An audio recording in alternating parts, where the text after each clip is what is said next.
Alright, so here's your synopsis slash history lesson so we can get it out the way, and you can stop asking me what Star Ocean is. So, the first Tales of game had a troubled development, and at the end of it, there was a group of people from Wolf Team who left the project, formed their own company called Tri-Ace, and created Star Ocean 1. Now, the sequel of Star Ocean, the second story, ended up becoming one of the greatest RPGs not only on the PlayStation 1, but also of all time. And if you haven't played it, then you should. One of my personal favorite games of all time. It's getting a remake soon, and it's why I wanted to go into discussing the topic of today. Due to the success of the second game, Enix decided to give Star Ocean 2 some adaptations to promote and advertise the game.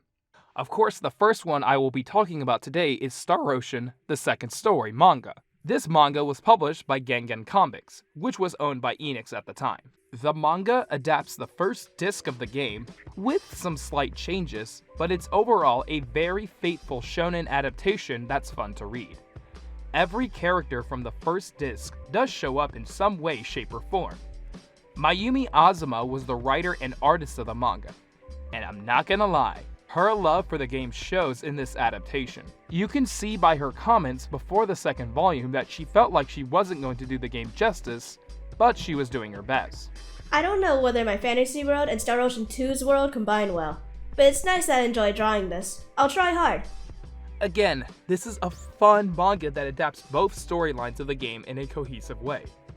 The plot of Star Ocean 2 is as follows. Cloude C. Kenny is a son of a famous spacer from Earth who gets teleported to the planet of Expel, and meets a mysterious girl named Rena Lanford, and together they decide to investigate the issues across the planet regarding the Sorcery Globe, a mysterious stone that is making monsters appear everywhere and causing cities to be destroyed. Together with friends they'll meet along the way, they'll put a stop to the problems regarding the Sorcery Globe and hopefully save the planet. The manga's art is detailed and well done, and invokes that angular faces and long hairstyle that was popular in the 90s. Every character is expressive, and how I would imagine them looking in animated form from the original art style of the game. There are some awesome and striking pages that are extremely well drawn too. Like this page in the first volume, juxtaposes the stone being sliced by the binding of the book. It's really cool. It doesn't mean that it always looks like this. Mayumi also likes to draw chibi, so for comedic moments and expressions, you get those types of drawings as well. I especially like this panel where Rena and Celine are kicked out of Rachel's hotel after they were arguing about taking care of Cloude, and they're literally little chicken nuggets being thrown out. Something that also benefits this visual medium is these expressions. So there's a point in the game where the team is at the village of Mars, and they're talking about what to do next, and who to hire to rescue the kidnapped children. You have one of the leaders objecting that an outsider like Diaz cannot be trusted. And in the manga, Diaz takes a glance at him, by which he's intimidated by, and further proclaims that he can't be trusted. Of course that man turns out to be a traitor later, but that's a small hint toward his devious intentions that wasn't really shown in the game since it was all just pixels. The manga also takes some private actions from the game and implements them into the story too. You have a private action in Rena's campaign about Celine falling in love with Prince Clauser, and yes, that story is adapted into the manga. With a joke that Clyde or Clauser is slightly similar looking to Cloud, which they confuse him for. That chapter also shows her talents as a shoujo artist too, as she has panels that encapsulate the romantic feelings that Celine has for Clyde or Clauser. Sorry about this, by the way. The original version and the remastered version have different localizations, so there's different names for certain characters. Many stories are expanded upon with more character interactions taking place between events. For example, when Cloude and Rena first meet Celine, she's way more flirty with Cloude and wants to go to Cross Cave to find treasure. The entire time on their way there, she's being seductive with him as Rena watches in jealousy. And then once they arrive, the real reason she needed guidance was that she was afraid of bugs. So, as she shrieks and hides in fear, Rena proves her worth by kicking one of the bugs, showing her martial arts skills, and not to take her lightly. Moments like these make me know that she understood the game's characters more than anyone. Again, Mayumi Azuma back in the day was also known for adapting other popular video games. So she has some manga adaptations of Darkstalkers, Fire Emblem. She also did some fun doujinshis for Final Fantasy VII and 9, so she's a big RPG gamer at heart. Before her career took off, she was an assistant to Kuzue Amano, who was the creator of the manga Aria. You also get small little lore additions like heraldic users having tattoos in order to cast spells, and Celine has some on her legs. And the manga has moments that showcase the characters' personalities and strengths. Even if you have played the game, many of the scenes from the game are contextualized to give character development, as well as making choices that turn the story of the game into a cohesive whole. The only downside is that the manga only adapts Disc 1. So that means no Noelle, no 10 Wise Men, no Synard, and no wife. Wife is not here. And this means that the manga does end on a cliffhanger. But the way it does is very open-ended. And if they wanted, they could have continued it. But that wasn't the case. I will explain that later, but you need to know context for what I'm talking about. Since we're on the topic of manga, there was also another Star Ocean 2 manga, Second Evolution. This was published from June 2008 to November 2009, was drawn and written by Moroe Yoshida, and was tied into the PSP port of Star Ocean 2 called Second Evolution. So if you're familiar with the name, you're familiar with this game. Now the characters in the PSP version of the game also received redesigns that I'm personally not the biggest fan of, but it allowed for new animated cutscenes and expressive portraits. The Second Evolution manga decided to take a different approach to the story first off by starting and focusing most of the story on Rena.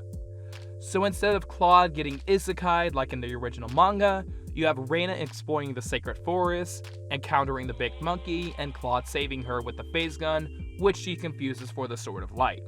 A lot of elements of the story are changed due to pacing. So events like Rena being kidnapped by Alan still happen, but you also have Cloude running into Celine and Salva rather than in Cross. Stuff like the liqueur tournament is completely skipped over, and Opera and Ernest are left out of the manga. But this was also done in order to bring elements from Disc 2 in the manga. Some events are combined, like Philia warning Liqueur of a monster attack instead of the city of Kurik being destroyed, and that actually makes more sense.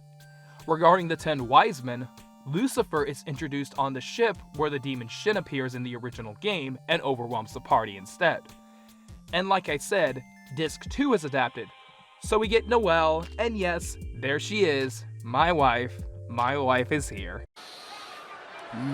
Something I also really like about the Second Evolution manga is how they deal with Chisato. As a reporter for the Need Times, she has the same role in the game, but they added the extra element of her story being dismissed by the newspaper. She immediately reports that the 10 Wise Men have returned, but then they blow her off. She comes to find out later that they printed that story without her, and of course they left out crucial information. After that scene, she wanted to tell the story because she wanted to inspire people, but then realizes that all she did was cause panic, and so she's left there distraught. And when she finds out the truth of what the team will be actually doing, you get a scene of her going home and breaking down. I love what they did with her in the manga, because it's a great idea to showcase the positive and negative effects of her journalism that didn't get the time to get explored in the game. And honestly, that does way more for her character than the game does. Even though she's one of the best party members in the game, and also is lore relevant to the game too. The 10 Wise Men are explored more in the Second Evolution manga because you get to see the visuals on backstory that was alluded to in the game. Their motives aren't fully explained if you don't do the private action quests, like I previously mentioned with Chisato, regarding the secret information on the library computer in the game. So, to an average reader, their whole deal makes more sense than someone who's played the actual game, and didn't go out of their way to do that quest. I mean, you literally have to wait an entire hour in-game time to access that information. There's other things I can go into, like both mangas treating Cloude and Rena as equals. While Cloude is mostly the hero of the original manga, Rena is no slouch either, and is willing to fight back. So they have their strengths and weaknesses, but throughout each manga, they are willing to overcome them. I really like at the end of the manga, this is spoilers for the second Evolution manga, by the way, Cloude and Rena come together to actually make the Sword of Light from the legend and end Gabriel, further showcasing that the both of them are equals in this story. The second Evolution manga is a great companion piece to the first manga since it adapts more of Disc 2, and it's only 3 volumes. These volumes are pretty long though, but they're still enjoyable reads from beginning to end that I recommend for fans of the game. Alright, now it's time to talk about the other Star Ocean 2 adaptation. The original Star Ocean 2 manga also received an anime adaptation called Star Ocean EX. Star Ocean EX is the most disappointing thing since my son. And after hearing about it, I was so excited to watch it for the first time. I went in with an open mind, especially for how much fun I was having reading the manga. And I was expecting something awesome. An adaptation of one of my favorite games of all time. And it's adapting the manga I really enjoyed reading. What could possibly go wrong? But as I went through episode after episode, my disappointment was immeasurable, and my day was ruined. Every episode just made my heart sink. And it kept getting worse and worse, that made me want to start doing things that are detrimental to my health. Again, EX is a loose adaptation of the Star Ocean 2 manga. While it may look like the manga because they used Azuma's designs, it only follows bits and pieces of the story, and has a lot of changes from the manga. Some of the major issues become apparent from the animation. This show was animated by Studio Dean, and while they have worked on a lot of other projects, especially because they're still in the industry today, you can tell this one they barely cared about. It doesn't help that another one of Studio Dean's bigger projects, Fruit Basket, was aired around the same time, and comparing the quality of that show to this, I would assume they focused way more on Fruits Basket. And EX received the short end of the stick. So in EX, you got still images and shaky cam galore with no style to counteract it. Every action scene, you will see awful panning shots, reused animation, and boring stills that hold on for way too long that they should get away with. There's also a point of hilarity bringing up the stock sound effects used in the show. They literally use SpongeBob sound effects throughout this show. Ashton's legs literally turn into Mr. Krabs. More importantly, and what really made me angry, is that the characters are written in a way that makes them way more bland and weaker to their counterparts. And you can tell the reason for this is that they simply did not want to animate this show. Whenever there's a chance for an action scene to happen, or an opportunity to adapt something the manga did really well, they just don't do it. One simple example that came to mind is the characterization of Cloude. There are points in the manga that showcase him being a strong fighter, determined hero, but a very reckless person. For example, in the Alan arc of the game, he uses the phase gun to open the door, without caring that he broke the underdeveloped Planet Preservation Pact. This is simply one scene in the game, but in the manga, the jam girl he met brings him to Alan's house, and the reoccurring goons who currently work for Alan at the moment are at the door. He points the phase gun toward them, tells them he's not playing around, and then shoots it to go rescue Rena. I like this because it shows Cloude's character from his determination and recklessness. Him firing his phase gun in front of them showed them that he had no fear, knew Rena was in danger, and would do anything in order to protect her, even if that meant literally breaking the space law. He didn't care because he cares about Rena. And in the anime, he goes to the door, and then the jam girl just tells him there's a back door. Really? Really? Cloude also runs into Alan carrying away Rena, and for some reason hesitates to shoot his phase gun before this moment, and it makes him look weak. Because they made the use of the phase gun such a gravitas moment in the beginning of the anime, They can't use it in this scene because it would be overpowered. So Alan just whacks it during the fight and it's broken for good. Instead of it running out of juice at the door and Cloude realizing he has to fight Alan with his own strength, like in the game and the manga, in the anime, he immediately just pulls out the phase gun like it's some gravitas weapon. By this point, it's a literal toy. There are multiple cases of this when the manga had a defining character moment that wasn't in the game, but was a welcome change that tells us more about said character. But in the anime, they decided just not to do anything with it. In the manga, you also have that scene in the village of Mars where Cloude is beaten within an inch of his life by that traitor, and after hearing how weak he is from Diaz, he stands up out of sheer willpower and is able to defeat his enemy with the help of Diaz. Instead, in the anime, you have him just copy whatever move Diaz was doing, and he doesn't even get to finish the guy off. Diaz has to come in and do it. Every single choice made for this adaptation of the anime makes the games and characters worse.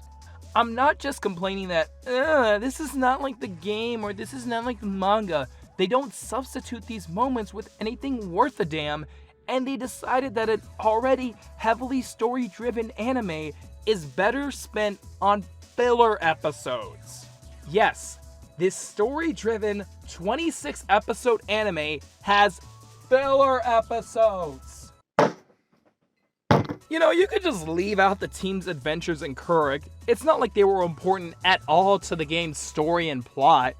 You know, Kurai, the city that got destroyed, many people died, you witnessed what was actually been happening across Expel with your own eyes due to the effects of the sorcery globe.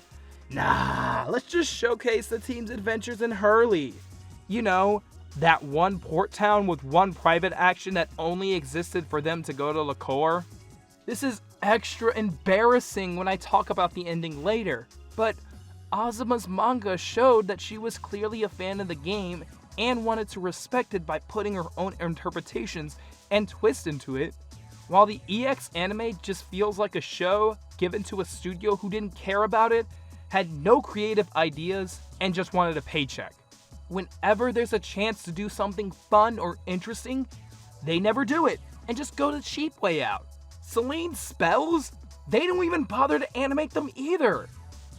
You're telling me, when introducing this pivotal character that's also a sorcerer, you couldn't even animate one fireball. You just cut to the end of an explosion. Even still, it feels like they were speedrunning through this show as well. It feels like it's going fast, but not in a good way. I'm not expecting the anime to be a big budget epic like some sort of Attack on Titan thing. I'm just wanting it to look like they at least cared.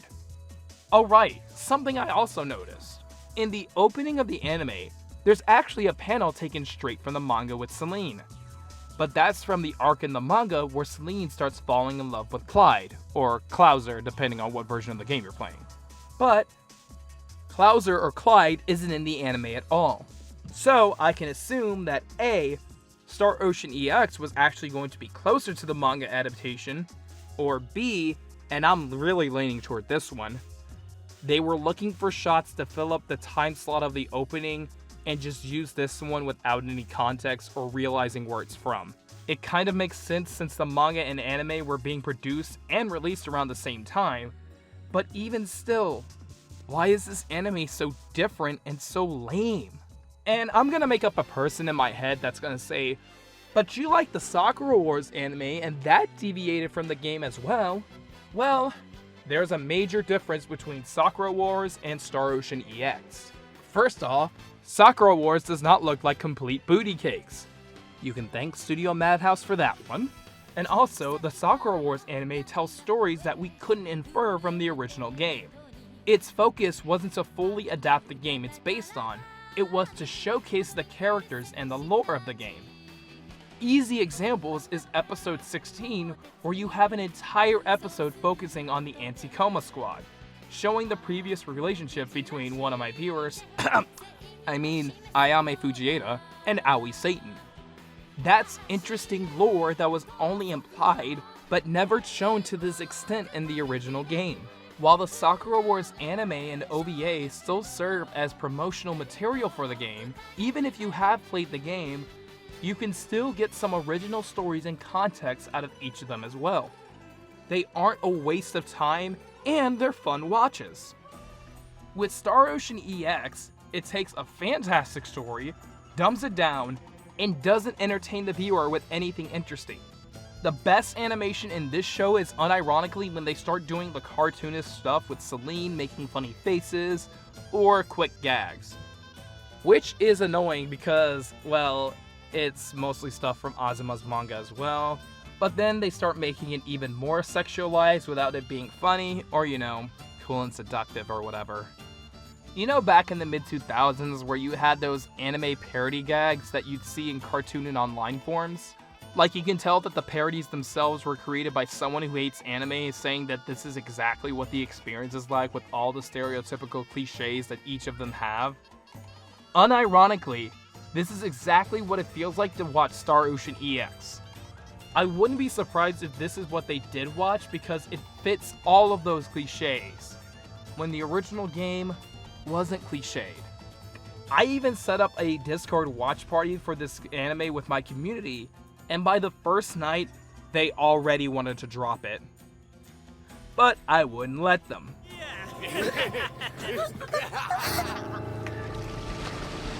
Tony, why are you putting on Sword Art Online all of a sudden?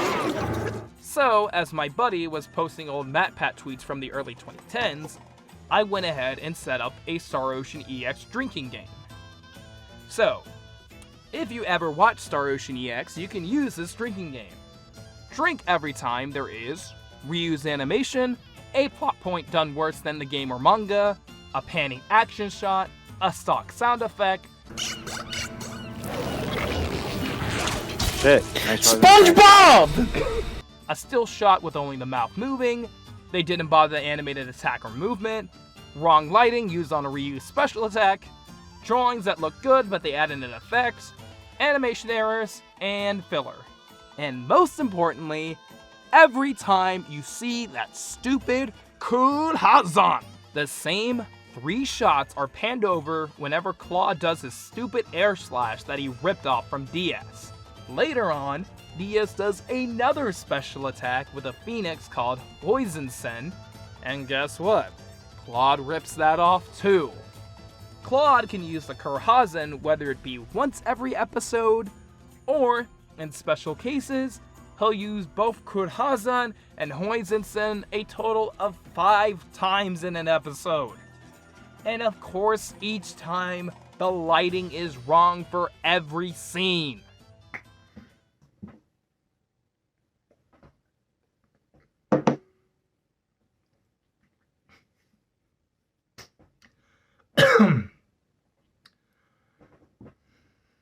God damn it. Now, I was gonna write the anime off for a second, but then something weird happened in episode 11. All of a sudden, Priestess gets introduced into the show, and for some reason, the anime starts being manga accurate, and then I noticed I had more alcohol than usual in my drink. Like, episode 9, I went through an entire can of beer, but now, I'm struggling to get through one? And then, there's an extension of a game/manga story with a change I like? Episode 11 actually has Priestess and Ashton go on a quest together to catch a ribbon, and while it sounds mundane, it's a lot of fun seeing Priestess's machines and the two of them having more chemistry than they do in the manga and game. Furthermore, in episode 12, they adapt the manga storyline.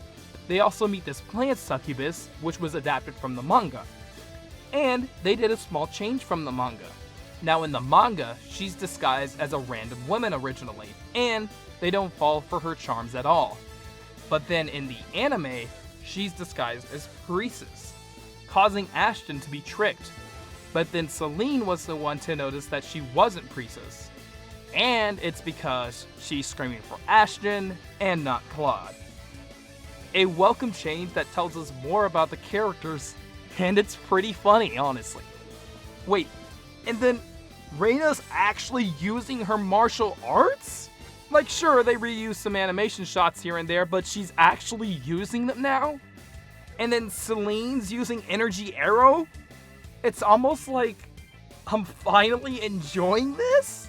Oh, that reminds me that even though most of EX is a lot of bad stuff, there are things I enjoyed about this anime. Like, for example, the opening theme. To the Light is a catchy and exciting theme.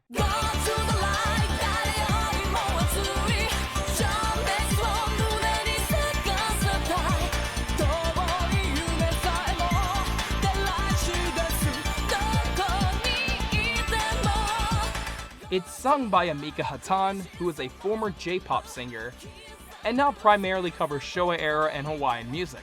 Apparently, according to Wikipedia, she's the CEO of a foods company based in Hawaii. But I started listening to her discography, And man, she is a fantastic singer. Her other most popular song was Shooting Star, and this is awesome. And man, her stuff is so great. I'm saying this all because in the West, literally the only thing she's known for is the theme To the Light from Star Ocean EX. And while that is a great song that's the opening theme of the anime, she's done so much more music that not a lot of people have checked out. I'd recommend these tracks and albums in particular.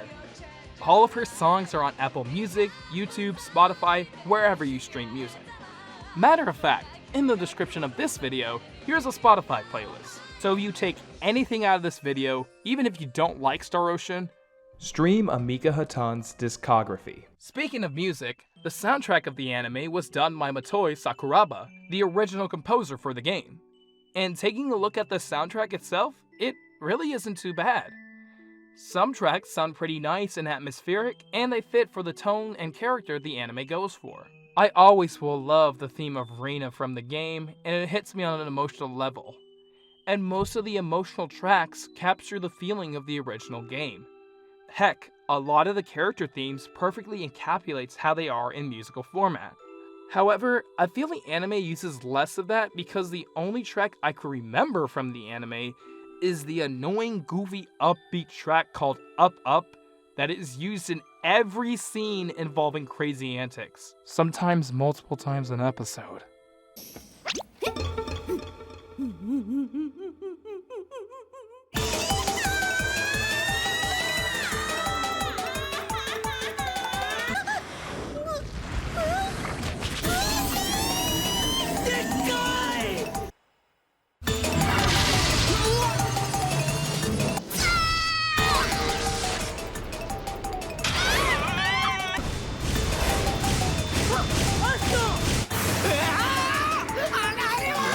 Strangely enough, the EX soundtrack isn't available anywhere on YouTube, but on Apple Music of all things. It was released on CD, it's just not readily available. Now, the voice acting for the Japanese isn't so bad either. You got well-known voice actors like Misty from Pokemon as Rena, Opera is voiced by Satoshi, aka Ash from Pokemon. Ashton's voice actor apparently was the werehog in the Japanese version of Sonic Unleashed. Huh. What else did he voice? Oh my god! I mean, you also got Takehito Koyatsu, aka Dio from JoJo's Bizarre Adventure, voicing Diaz. And honestly, that's pretty good casting. But alright, episode 13 was actually a pretty fun filler episode. What's next? Oh, the tournament arc. Considering how this anime animates action scenes, a tournament arc sounds like a terrible idea, but they go through it anyway. Something to also point out is that while looking at the publication dates between the manga and EX, the manga finished publication in December of 2001, while the anime finished airing in September of 2001. So most likely, the anime was given less time to adapt the story into 26 episodes, and that explains why the later episodes go off in really weird territory. Another possibility was that the anime was created to boost sales of the manga and game too. Lots of companies do that for manga, with a report on Twitter saying that the Star Ocean 2 manga sold around 2.7 million books for the entire set. So most likely, the sales of the manga were just alright, just not enough for a continuation. I think. Don't quote me on that. I'm not 100% sure on manga sales, I'm just speculating why they never continued this. And I also think possibly the reason was because Star Ocean 2 fever was over. Anyways, the whole thing regarding Licorice changed, and it's done really poorly. They attempt to adapt the whole story with Grandpa Gamgee's sword being stolen, but instead of Diaz getting the sword back like the anti-hero he was in the game, he instead just starts working for the people that stole the sword. This happens because Gamgee's granddaughter starts bragging to the shady store owners about her grandpa's weapon being the best, so the store owner hires the reoccurring goons, they steal it in the night, and then they put their own emblem on it to display it. And while Diaz is finding a sponsor for the tournament, he just chooses the literal bad guys. This is just really out of character for Diaz to start working for the literal scumbags of the tournament, just so he can get the sword. They needed a reason for Diaz to get the sword in their silly plotline, and this is so bad. Yeah, Diaz can be an asshole, but never "I'll do work for the literal enemy" asshole. There's also a secret coup going on with the monsters disguising themselves as high-ranking officials in the Corps. Leon is thrown into the dungeon, and during the fight with Cloude and Diaz, they are found out and start their attack on the Corps. But since there's nothing really interesting in this show, they're easily defeated. Unlike in the game and manga, where their battle continued at the front lines. Some stuff happens similar to the game, as they have to go to the Hoffman ruins to find an energy stone for the Liqueur Hope weapon. Just like in the manga, they run into Ernest without Opera being there, and then they join the battlefront. But instead of the soldiers being worn out by the demons and the player gets to see the horrors of war, they're partying. Also, the jam girl Yuki is here too. You know, that's something that also really annoying too. The manga does give Yuki a bit of a bigger role than in the game, and they also have those 3 reoccurring bandits that are running gags because all they do is get owned by the cast. Like in the manga, they're just reoccurring characters who happen to work along some bad dudes. The manga uses them sparingly because they're not that important to the overall story, they just happen to be there for certain cases as hired goons. The anime decides to use them way more than it needs to. I've already mentioned that Yuki is there in the fight with Alan for no reason, but these 3 bandits serve no purpose being in the final episodes of the anime. They are not important characters. They're just used throughout the anime for a running gag where they're literally about to do something sneaky, Celine just slaps them with a thunderbolt. That is literally their only purpose.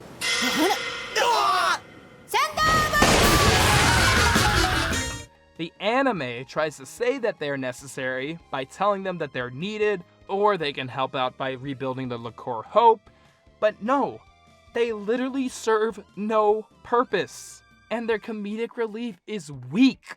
Oh, I can also talk about a scene with Opera on the front line talking about how the team met Ernest, and she's distraught that they can't tell her where he is, but Cloude encourages her not to give up.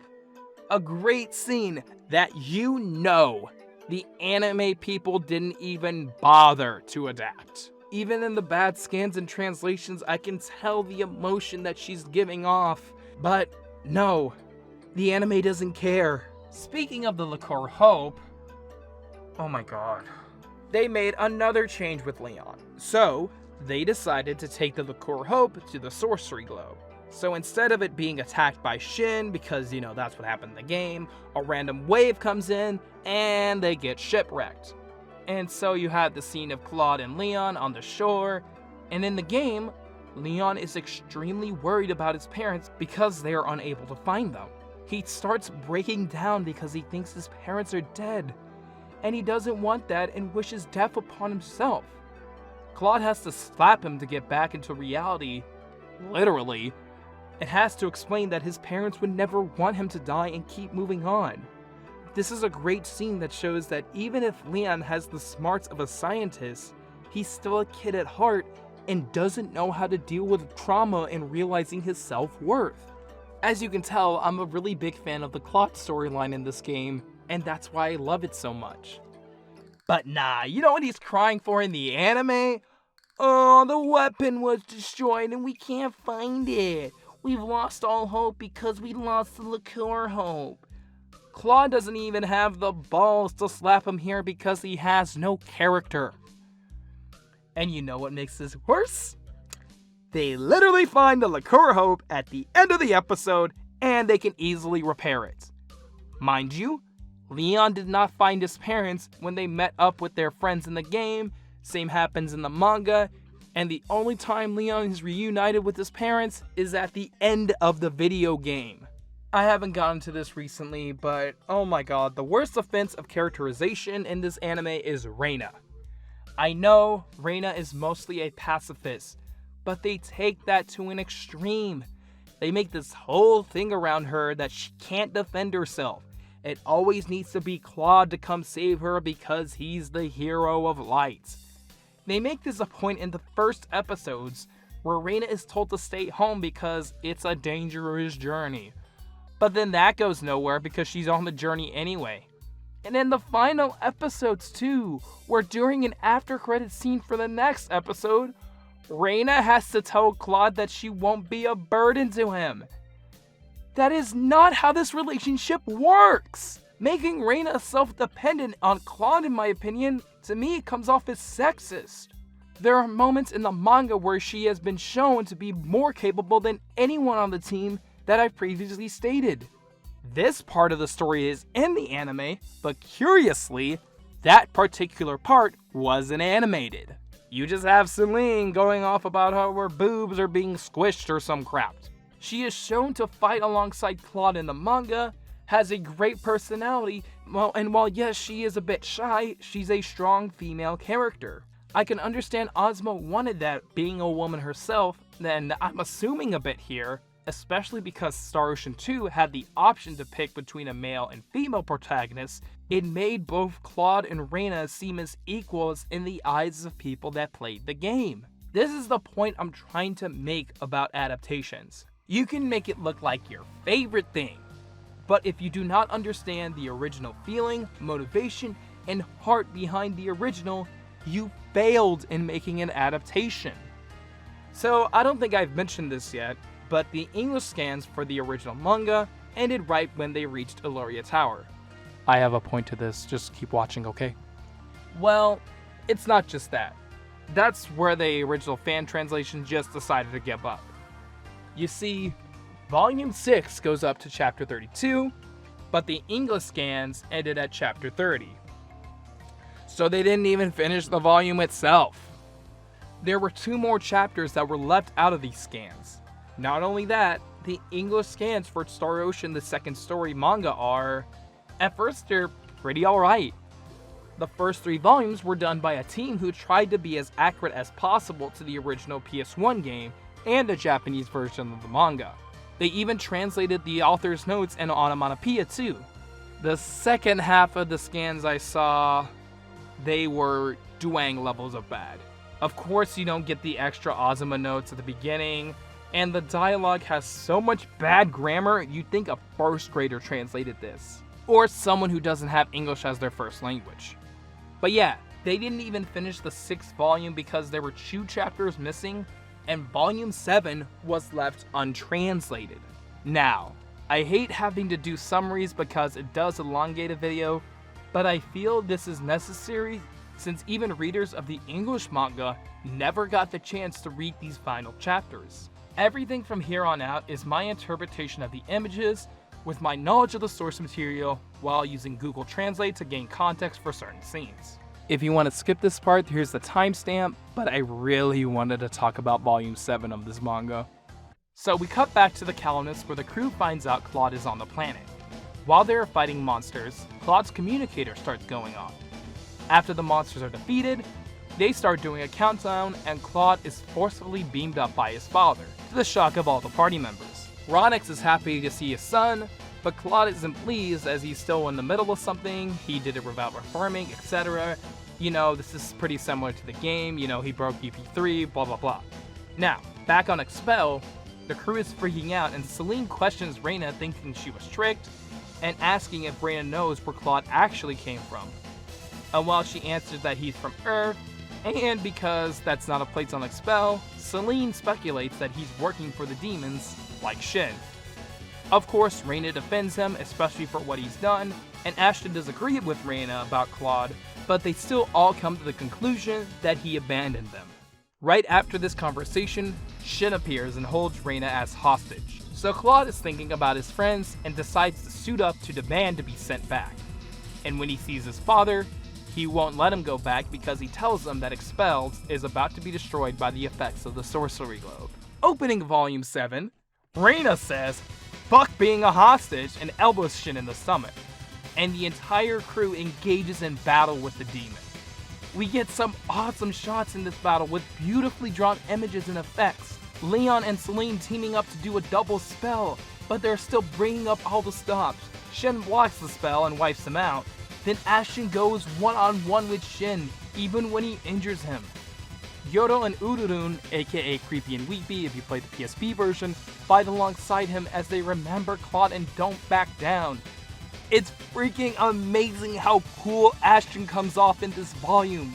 Again, beautifully drawn panels, cool ass moments, and shots that convey the raw emotion that's going on in this battle. Back on the Countess, even after hearing Expel is going to be destroyed, Cloude is determined to go back to Expel because his friends need him. Now his father will not let him, reminding him of his duties as a soldier, the UP3, and he can't be just sent back for selfish needs. And like in the game, Cloude reminds him of how he had friends in the past that he couldn't abandon, Star Ocean 1, but Ronix still says no, since those are his orders, and he doesn't argue with him further.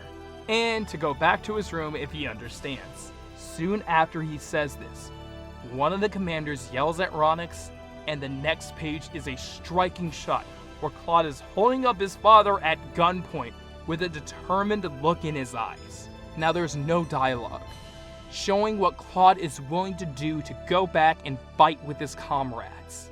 This is one of my favorite shots in the entire manga, and my jaw was so big when I saw this. Ashton continues to battle with Shin with some, again, awesome shots, and right where you think he's got him, Shin catches Ashton's final blow and fatally wounds him. When Shin picks up Rena, Diaz comes in and saves her, and he fights Shin while she attends to her friend's wound. All of a sudden, Priestess and Bowman come into the fight as well. Also, Priestess immediately checks up on Ashton. Shin goes to attack Ashton and Priestess, and when Ashton moves in front of Priestess to protect her, after a moment, we see Shin's hands being held back by a whip, and then he gets blasted by a rifle blast by Ernest and Appa respectively. Almost everyone is here! Shin, getting sick of everything, unleashes a giant blast, wiping out everyone. And as we get into the final chapter, Shin is about to eliminate Rena when in her last words, she's begging for his return. And at the last second, Cloude is back, baby. Unfortunately, he arrives to see all his friends on the ground, hurt and defeated. While Shin taunts him, he says no words, takes out his swords, and faces him for the final battle.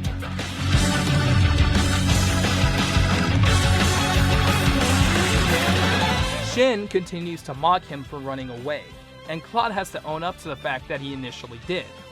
But now, he will protect his friends now that he's here. Everyone uses the last of their energy to weaken and hold down Shin, as Cloude takes out the phase gun to destroy him for good, while Rena watches in awe as the hero of light defeats the demon. Everyone goes up and gets on Cloude for abandoning them, but they're happy he came back and they were able to defeat Shin together. We flash back to the ship as we see the rest of the conversation that Ronix and Cloude had. From that gesture, Cloude demanded that he be banished from the ship since he's not fit to be an ensign, but Ronix allows him to go back and at least say goodbye to his friends. He only has a few minutes to do so. His bravery does impress his father, and he realizes how much he has grown. And if you know how the game goes, Cloude leaves his communicator, thanks his father, and says goodbye to him. Walking forward, holding Rena's hands with an unclear future, knowing that they were able to overcome all the hardships they've had. And he realizes that this is where he belongs. There are many ways to adapt this one, and Mayumi Azuma did a fantastic job with her manga to do so, and it really sucks that many fans, especially English ones, never got the chance to read how this manga ends. They had to deal with how the anime ended. Okay, so first off, Shin, the demon I was just talking about in that old volume or whatever, he just dies in episode 19. Diaz single-handedly beats him. It's not like he was the major antagonist of this one, right? The one that literally deflected and destroyed the Liqueur Hope in the game, causing everyone to rethink their plan and abandon ship. And what's strange is that they do some interesting things with him by having him persuade one of the commanders to do his bidding to save himself. This does show a little bit of a different side to the character, but then they just abandon that because he just dies in the same episode, leaving the anime without a major antagonist other than the Sorcery Globe. The final few episodes are literally the crew just repairing the Liqueur Hope on the continent of L. It's very boring. They add some robots here and there. Opera comes back and is taken away because she was chasing some robots who stole an energy stone. And the crew doesn't even care that she's gone. Doesn't matter because she ran into Ernest, who currently has a spaceship. I don't even care where he got it, whatever. And then they fire the Liqueur Hope at the Ilaria Tower. And for some godforsaken reason, they think that's the Sorcery Globe. It's a tower, not a globe. The Sorcery Globe is a ball. And in one of the most ridiculous uses for a character, Diaz travels all the way to the battlefield, almost dead and completely injured, to give Cloude a feather. It's from the creature they fought with Ashton, but it serves little to no purpose. If it powered him up, that's even stupider and lazy writing that you could have easily done by actually developing the character and to make him have a character arc. And so, there's an episode where they get separated, and Cloude is contacted by the Countess, and his father tells him over the phone to come back, and over the phone that the planet is about to be... Oh my god. God, why? Do I need to explain why this is so bad and insulting to the original game's story? You know for a fact, Dean didn't want to animate any of these moments. I'm not even mad that they didn't adapt a manga scenes because this aired before the manga finished, but you have the game right in front of you. These changes are bad because, number one, removing the element of Cloude getting forcefully beams up reflects on Ronix as a father. It shows that Ronix doesn't give a shit about what happens to his son. They just chat over the phone and go, "Yeah, Dad, I'm gonna stay with my friends and you should get out of orbit." The Ronix in the game and manga would literally beam himself down there and drag him by the ear, kicking and screaming to get on the ship. That's his son on a planet that's about to be destroyed that he thought was dead for weeks. That shows how much he missed him and wanted to get out of there. 2. No one cares about the UP3. Cloude just opens his communicator in front of all these country bumpsons and they're just freely interacting with the people on the colonists. They don't scold Cloude or anything, they're just like, you got friends, haha. It would make sense that Ronix broke the UP3 because, like I said, that's his son that he thought was dead and he has a chance to save him on a dying planet. Who cares if they see him beamed up? They're gonna die anyway. He broke UP3 because that's his son, not out of convenience like in the anime. Hell, every time in the game Cloude tries to contact the Countess, he goes outside so no one can see him doing so. Also, what the hell is this? 3. Cloude hesitates and is given a choice to be beamed back up. The Cloude in the game and manga did not hesitate in trying to go back to his friends. He immediately scolded his dad for just forcing himself back on the ship.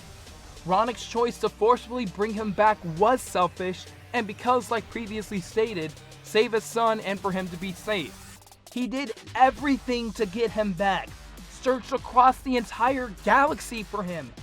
Giving him a choice to come back devalues this because in the original, he was forced out when he was busy. He had no choice but to go back. This also shows that Ronik still treats Cloude as a child. You know, playtime's over, son. Get back on the ship. And to see how easily Ronik just gives up on getting a son back is insulting. The storyboarders just went, okay, how do we adapt this scene in the most cost-effective, cheap way possible? Oh, I know. Just have Cloude stay on Expel around his friends on a campfire and explain to his dad that he wants to say. We can just reuse the same cells for all the scenes while they're talking. We just reuse the backgrounds too. Let's not be too crazy. It's not like it's a key character moment that further bookends disc 1. Oh, and these changes, they get worse. So once they make it to the tower, finally, at episode 25, we get our major antagonist. It's Gabriel, the final boss of the original game. They didn't build him up at all. They just introduced him. Holy fucking shit. This sucks because Gabriel was alluded to in Kurai with his daughter warning of the catastrophe that's about to befall the city.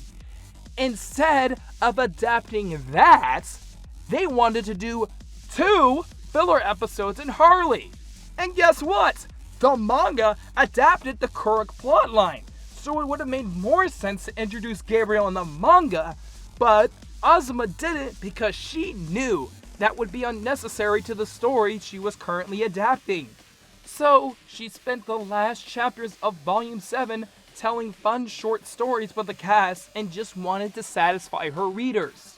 But the anime doesn't care. Here's the freaking final boss of the game. No alluding to him. Here's Philia, I guess, which my Discord viewers just called her a rip-off Angelwoman. And Cloude has to defeat some illusions, and they just tell Rena that she isn't from this world. Yeah, try to introduce Disc 2 elements literally 30 minutes right before we're wrapping up. That's a great idea. Good job, Studio Dean. So after Cloude beats the illusions, we get the Sorcery Globe. It doesn't have the main goal of the game, you know, back in the game it was essentially a super jail for the 10 wise men that caused monsters to appear. In the anime, it's a globe with an eye.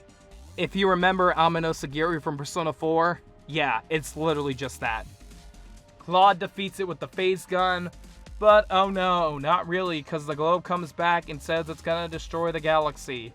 But then boom, the thing that transported Cloude to Expel is back, so he's gonna go into it alone and see where it leads.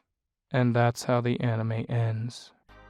It is so fucking criminal that this shitty anime got an English dub. Oh, by the way, the English dub is a very run-of-the-mill English dub. I will keep searching for Cloude. DVD, an updated Blu-ray released by Discotech. But the manga that has the heart and soul of the original game never got translated. To go back to how great Azuma's ending is, it gives finality to the characters, because even if Disc 2 never got adapted, you still felt satisfied by the story that was told. We know where the plot goes, but it can go anywhere from there.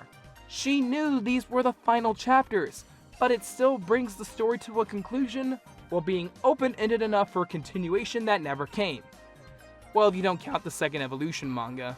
And she worked her butt off in that final volume with so many great shots and great character moments. Now the anime does the equivalent of this. You weak, pathetic fools, I've come for your Planet. I don't think so.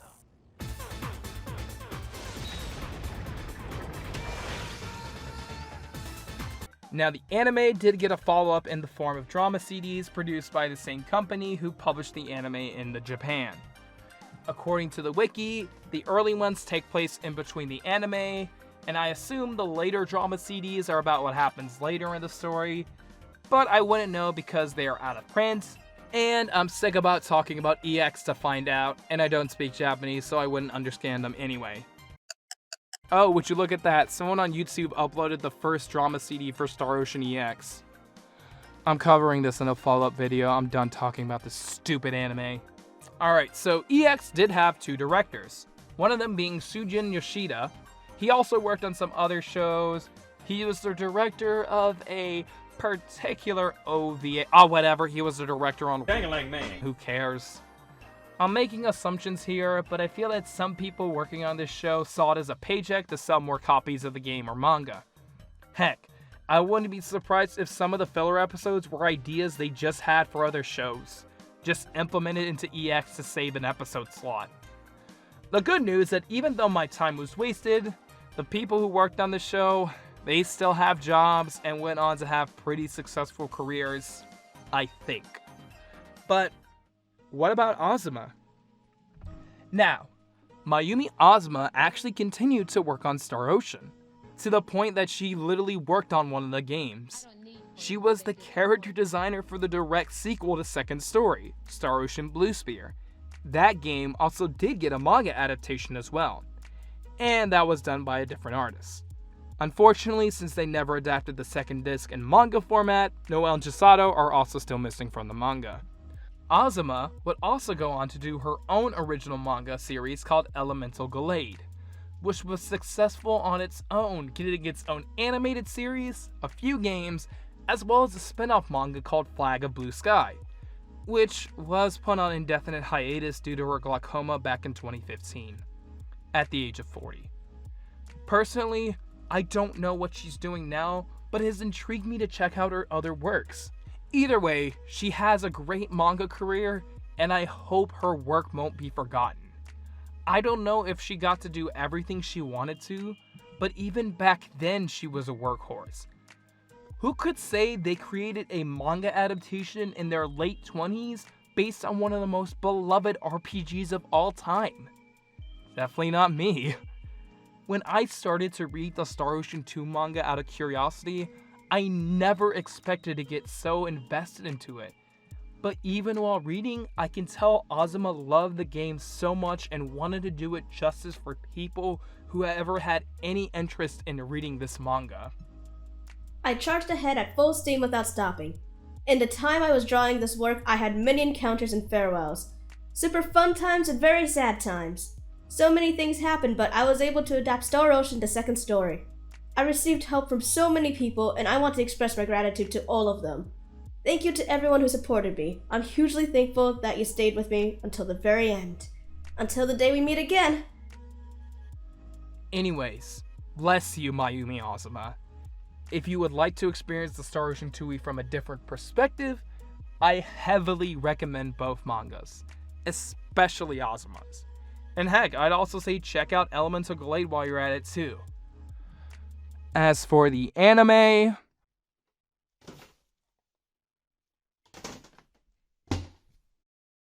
Alright, so here's the obligatory SonicKick State of the Union or whatever after a long video essay. So, yeah, that was actually really fun to make, I'm not gonna lie. This is probably one of the most fun I've ever had making a video essay, and for once, I would say it technically came out on time. Well, I was aiming originally for September, but I got it at the end of October. That's better than an entire year, so yeah. But also, not only did I have a lot of fun working on this essay, I've had some difficulties. Like I've had to. The reason I'm using this Guitar Hero mic of all things is because I forgot my other mic back in Austin, so I'm like traveling in between places at the moment because of my new position I recently got. And even then, I was still able to finish this video with with that new position. So I'm really, really happy about that. And it is currently like 2:26 of all things. It's very, very late. So yeah, once I start rendering this is I'm just going to bed and I'm not gonna see it until we finally post it and all that kind of stuff. But other than that, yeah, hopefully video content should be coming soon, and yeah, Anyways, thank you so much for watching. Thank you so much for sticking with me for all these years.